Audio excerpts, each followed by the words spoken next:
दोस्तों, आज हम आपको जिस घटना के बारे में बताने जा रहे हैं, यह सच्ची घटना राजस्थान के करौली जिले के मासलपुर थाना क्षेत्र के भोजपुर गांव की है, जहां 30 अक्टूबर 2024 की सुबह करीब 9 बजे गांव से थोड़ा आगे एक सुनसान इलाके में सड़क किनारे एक कार खड़ी मिली। सुबह का वक्त था, लोग खेतों की तरफ आ जा रहे थे, तो कुछ लोगों की नजर उस गाड़ी पर पड़ी, लेकिन उन्होंने ज्यादा ध्यान नहीं दिया और अपने अपने काम में लग गए। वक्त बीतता गया, मगर कार जैसे खड़ी थी वैसे ही वहीं की वहीं खड़ी रही। अब लोगों को शक होने लगा कि आखिर ये गाड़ी इतनी देर से यहां क्यों खड़ी है। इसीलिए उन लोगों ने सोचा कि एक बार पास चलकर देखना चाहिए। तो जैसे ही वह लोग कार के पास पहुंचे तो उनका दिल जोरों से धड़कने लगा, क्योंकि बाहर से ही खून के धब्बे साफ दिखाई दे रहे थे, जो अब सूख चुके थे। फिर भी जब लोग हिम्मत करके कार के अंदर झांकते हैं तो उनकी आंखें फटी की फटी रह गईं, क्योंकि ड्राइविंग सीट पर एक युवक बैठा था जिसका सिर स्टीयरिंग पर झुका हुआ था और उसके कपड़े खून से लथपथ थे। इसके बाद डर के मारे कांपते हुए उन लोगों ने जैसे ही पीछे की सीट पर नजर डाली तो जो उन्होंने देखा उससे उनके पैरों तले से जमीन खिसक गई, क्योंकि पीछे वाली सीट पर भी एक लाश पड़ी थी। यह लाश किसी लड़की की थी। कार के अंदर का यह दृश्य देखकर तभी उन लोगों में से एक व्यक्ति ने इसकी सूचना पुलिस को दे दी। सूचना मिलते ही पुलिस भी मौके पर पहुंच गई और पहुंचते ही अपनी छानबीन में लग गई। दरअसल कार के अंदर जो लाश थी उसे गोली मारी गई थी। अब तक वहां काफी भीड़ इकट्ठा हो चुकी थी। पुलिस भी लगातार यह जानने की कोशिश कर रही थी कि आखिर दोनों लाशें किसकी हैं और इन्हें यहां पर क्यों मारा गया है। लेकिन जब उन्हें कोई भी सुराग नहीं मिल रहा था तो वहां लोगों से भी पूछताछ की गई, लेकिन फिर भी कोई जानकारी नहीं मिली। पर जब पुलिस वाले कार के अंदर तलाशी ले रहे थे तो उन्हें डैशबोर्ड से उस कार की आरसी और बीमा के डॉक्यूमेंट मिले। साथ ही कार से एक प्रसाद का डिब्बा भी मिला। गाड़ी के कागजात से पता चला कि वह कार किसी रामबरण नाम के व्यक्ति की थी, जो धौलपुर का रहने वाला था। यह जानकारी सामने आते ही पुलिस ने उन दोनों लाशों को पोस्टमार्टम के लिए हॉस्पिटल भेज दिया और पुलिस की एक टीम तुरंत कार के मालिक रामबरण की तलाश में निकल गई। इसके बाद पुलिस जैसे ही रामबरण को तलाश करते हुए उसके घर पहुंची तो रामबरण अपने घर पर ही मिल गया।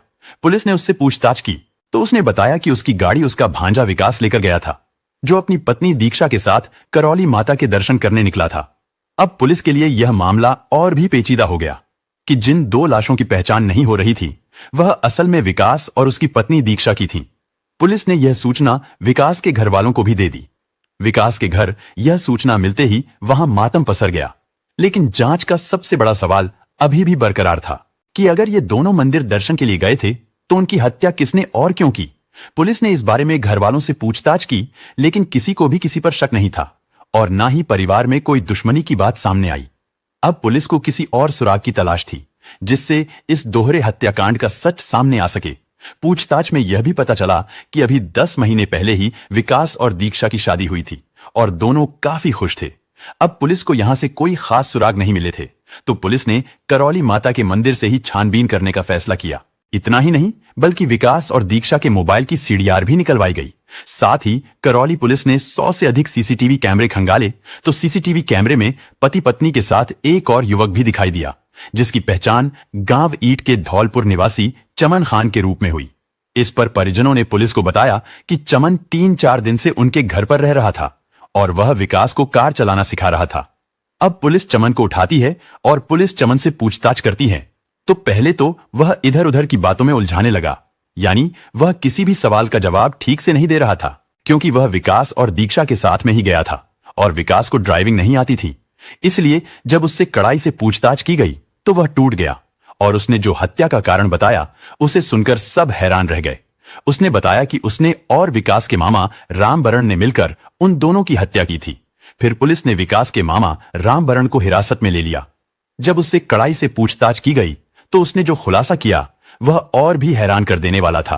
रामबरण ने बताया कि मैंने ही अपने भांजे और उसकी पत्नी को गोली मारी है, लेकिन मेरी उनसे कोई दुश्मनी नहीं थी और ना ही मुझे उनसे कोई फायदा था, बल्कि मैंने यह सब सिर्फ अपनी बहन की बात रखने के लिए किया, क्योंकि मेरी बहन ललिता यानी विकास की मां ने ही मुझे ऐसा करने के लिए कहा था। यह खुलासा होते ही करौली पुलिस ने अचनेरा के गांव सांता में दबिश डालकर विकास की मां को गिरफ्तार कर लिया। तो उसकी गिरफ्तारी के बाद गांव में हड़कंप मच गया, क्योंकि जब यह खबर फैली कि एक मां ने ही अपने बेटे और बहू की हत्या करवा दी तो लोगों को यकीन नहीं हुआ। लेकिन जब वजह सामने आई तो सबके होश उड़ गए, यानी गांव वालों को भरोसा ही नहीं हो रहा था कि कोई मां इतनी बेरहम भी हो सकती है कि अपने ही बेटे और बहू की जान लेने की साजिश रचे।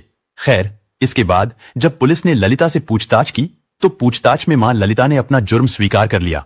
लेकिन उसने जो हत्या की कहानी बताई वह बहुत अजीब थी और उस कहानी पर पुलिस वाले भी यकीन नहीं कर पा रहे थे, क्योंकि कहानी ही कुछ ऐसी थी। दरअसल पूछताछ के बाद जो कहानी निकलकर सामने आई वह कुछ इस प्रकार थी कि अछनेरा के गांव सांता में विकास अपने परिवार के साथ रहता था और अभी विकास की शादी नहीं हुई थी। फिर भी वह रंगीन मिजाज का लड़का था, तो उसके साथ कई लड़कियों के संबंध थे, जिसको लेकर उसके माता पिता काफी परेशान रहा करते थे, क्योंकि घर में और भी बच्चे थे जिन पर इन सब बातों का बुरा असर पड़ सकता था। तो इस वजह से मां बाप ने कई बार समझाया भी था, लेकिन विकास पर किसी भी बात का असर नहीं हो रहा था। इसलिए बूढ़े मां बाप परेशान थे, तो उन्होंने सोचा कि अब विकास की शादी कर देनी चाहिए, क्योंकि शायद जब बहू घर में आ जाएगी तो विकास खुद सुधर जाएगा। यह बात दिमाग में आते ही परिवार वाले उसके लिए रिश्ते की खोज में लग गए, लेकिन उन्हें सुंदर से सुंदर लड़की चाहिए थी, क्योंकि विकास के घर वालों को उम्मीद थी कि अगर बहू खूबसूरत होगी तो शायद विकास किसी दूसरी लड़की की तरफ ध्यान नहीं देगा। इसी वजह से थोड़ी खोजबीन के बाद एक लड़की मिल गई जिसका नाम दीक्षा था। दीक्षा न केवल खूबसूरत थी बल्कि पढ़ी लिखी भी थी, इसलिए विकास के मां बाप ने बिना देर किए शादी पक्की कर दी और फिर फरवरी 2024 में विकास और दीक्षा की शादी बड़े धूमधाम से हो गई। अब बहू घर आने के बाद सब कुछ ठीक ठाक चल रहा था, लेकिन घर वाले एक बात से हैरान थे। उन्होंने नोटिस किया, नोटिस ही नहीं बल्कि देखा भी है कि शादी के बाद भी विकास में कोई बदलाव नहीं आया, बल्कि वह पहले से भी ज्यादा अय्याशी करने लगा था, जिसकी वजह से एक दिन तो हद ही हो गई कि विकास की मां ने खुद उसे एक लड़की के साथ आपत्तिजनक हालत में देख लिया। यह देखकर उनके होश उड़ गए, यानी मां का दिमाग खराब हो गया। इसके बाद उसने सोचा कि इस बात को उसकी पत्नी दीक्षा को बता देनी चाहिए, क्योंकि वह उसकी पत्नी है, इसलिए शायद वही कोई रास्ता निकाल ले। मां दीक्षा के कमरे में पहुंच गई, लेकिन जब वह दीक्षा के कमरे में पहुंची तो उसके पैरों तले से जमीन खिसक गई, क्योंकि दीक्षा गांव के ही एक लड़के के साथ आपत्तिजनक स्थिति में थी। यह नजारा देख मां को चक्कर आ गया। यहीं से उसने तय किया कि वह बेटे और बहू दोनों को रास्ते से हटा देगी, क्योंकि घर में और भी बच्चे थे जिन पर यह सब बहुत गलत प्रभाव डाल सकता था, क्योंकि विकास की आदत सुधरने वाली नहीं थी और उसे सुधारने के लिए जिसे लाया गया था वह खुद भी उसी में लिप्त थी। इसलिए मां ने अपने भाई रामबरण के साथ मिलकर अपने बेटे और बहू को मारने का षड्यंत्र रचा। यह दोनों पिछले 2 महीने से दोनों को मारने की प्लानिंग कर रहे थे। प्लान के तहत रामबरण मामा ने कई बार विकास और दीक्षा को एक्सीडेंट या पानी में डुबोकर मारने की कोशिश की, लेकिन हर बार प्लान फेल हो गया। जब यह तरीके काम नहीं आए तो विकास के मामा रामबरण ने नया प्लान बनाया और प्लानिंग के मुताबिक पिछले महीने सस्ते दाम में एक सेंट्रो कार खरीदी और हत्या के लिए पिस्टल का इंतजाम किया। इसके बाद गाड़ी से विकास और दीक्षा को मारने की सही जगह खोजने के लिए रेकी की गई। साथ ही मामा रामबरण ने अपने भांजे को मारने के लिए अपनी गाड़ी के ड्राइवर चमन खान को भी इस साजिश में शामिल कर लिया और उसे पैसे का लालच देकर इस काम में मदद करने के लिए तैयार कर लिया। प्लान के तहत रामबरण और चमन खान द्वारा गदी बाजना मासलपुर के कई सुनसान इलाकों तथा रोड के नजदीक आसानी से दुर्घटना किए जाने लायक स्थानों की रेकी की गई। फिर करीब 6 दिन बाद रामबरण ने अपनी सेंट्रो गाड़ी को लेकर चमन खान को विकास के गांव सांता भेज दिया। चमन खान ने सेंट्रो गाड़ी से विकास और उसकी पत्नी दीक्षा को एक्सीडेंट में मारने का प्लान बनाया, लेकिन चमन खान एक्सीडेंट का सही स्थान नहीं मिलने के कारण अपने इरादों में सफल नहीं हो पाया। जब चमन किसी भी योजना में सफल नहीं हो रहा था तो रामबरण ने चमन खान से फोन पर बात की और कहा कि तुम विकास और उसकी पत्नी दीक्षा को कैला देवी मंदिर घुमाने के बहाने ले जाओ और वह रास्ते में मिल जाएगा। इसके बाद चमन खान ने विकास और उसकी पत्नी दीक्षा को कैला देवी घुमाने का बहाना बनाया और 29 सितंबर को उन्हें साथ लेकर कैला देवी के लिए निकल पड़ा और रास्ते में उसने रामबरण को फोन करके बता दिया कि सब कुछ प्लान के मुताबिक चल रहा है। इसके बाद फिर शाम होते होते विकास और दीक्षा ने कैला देवी के दर्शन कर लिए। उधर चमन खान ने पहले से बनाई गई योजना के अनुसार रात में ही दोनों को लेकर मासलपुर की ओर बढ़ना शुरू कर दिया। दूसरी तरफ मामा रामबरण भी अपने गांव ईट जिला धौलपुर से निकल पड़ा। उसने अपने साथ एक इको गाड़ी और हथियार भी ले लिए और मासलपुर पहुंचने से पहले ही उसने चमन को सख्त हिदायत दी कि विकास और दीक्षा को किसी भी हाल में शक नहीं होना चाहिए, यानी सब कुछ ऐसा दिखना चाहिए जैसे सच में बस घूमने निकले हैं।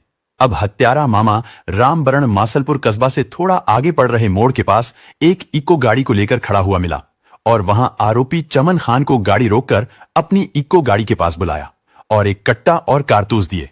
साथ में विकास और दीक्षा को शूट करने को कहा। इस पर चमन खान ने प्लान के मुताबिक विकास को ड्राइवर सीट पर ड्राइव करने के लिए बैठा दिया और खुद आगे वाली सीट पर बैठ गया। विकास गाड़ी चलाता रहा और प्लान के मुताबिक विकास को साइड से कट्टे से शूट करना था, लेकिन चमन खान वारदात को अंजाम नहीं दे सका। फिर कुछ दूरी पर भोजपुर गांव से आगे चमन खान ने बहाना बनाकर विकास से गाड़ी को रोड पर रुकवा लिया और खुद गाड़ी के बोनट की तरफ चला गया। तभी पीछे पीछे रामबरण इको गाड़ी से आया और थोड़ी दूर पीछे गाड़ी रोक ली। फिर रामबरण हथियार लेकर गाड़ी के पास गया और दोनों ने मिलकर विकास और दीक्षा को गोली मार दी। इसके बाद उन्हें सेंट्रो गाड़ी में ही छोड़कर अपनी इको गाड़ी से भाग गए, लेकिन पुलिस ने छानबीन कर अब सभी आरोपियों को पकड़ लिया और जेल भेज दिया। अब उम्मीद है कि उन्हें उनके किए की उचित सजा मिलेगी। तो दोस्तों, ये पूरी घटना दिखाती है कि कभी कभी पारिवारिक मामलों को सही तरीके से ना सुलझाने पर हालात कितने भयानक हो सकते हैं, क्योंकि एक मां का प्यार अपने बच्चों के लिए बेशुमार होता है, लेकिन जब शक और आत्मसम्मान बीच में आ जाए तो यही प्यार विनाश का कारण बन सकता है। अब सवाल उठता है, क्या मां ललिता ने जो किया वो सही था, या और भी रास्ते हो सकते थे, या फिर गुस्से और बदले की आग में उसने वो कर डाला जो किसी भी हाल में नहीं करना चाहिए था। दोस्तों, यह कहानी आपको डराने या किसी का दिल दुखाने के लिए नहीं बता रहे, बल्कि आपको सतर्क करने के लिए बता रहे हैं कि रिश्तों में भरोसा और समझदारी होना बहुत जरूरी है, वरना हालात हाथ से निकल जाते हैं। तो दोस्तों, इस घटना के बारे में अब आपकी क्या राय है, कमेंट बॉक्स में जरूर बताएं। और अगर आपको हमारी यह महंत पसंद आई हो तो आप हमारे चैनल को सब्सक्राइब कर ले और बेल आइकॉन के बटन को दबा दें ताकि आने वाली वीडियो आप तक पहुंच पाए। धन्यवाद।